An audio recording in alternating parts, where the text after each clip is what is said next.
আমার বড় ছেলেকে আমি জিজ্ঞাসা করেছিলাম যে তোর বার্থডেতে তুই কি করতে চাস, তুই কি বাড়িতে ফ্রেন্ডদের ডাকতে চাস?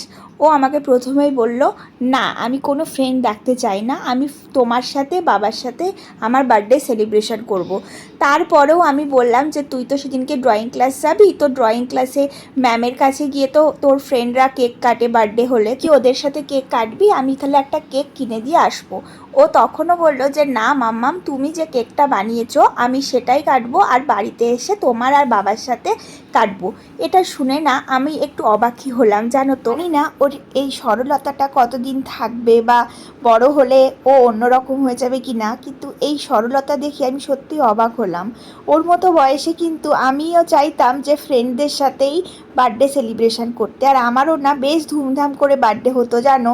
আমি ছোট থেকেই দেখেছি আমার দিদা, মনায়, মা, বাবা সবাই বেশ সুন্দর করে বার্থডে করতো। তো যাই হোক, ছেলের জন্মদিনে ওর পছন্দের অনুযায়ী আমরা সেলিব্রেশন করেছি, একদম আড়ম্বরহীন। শুধুমাত্র আমরা 4 জন মিলেই বার্থডে সেলিব্রেশন করেছি।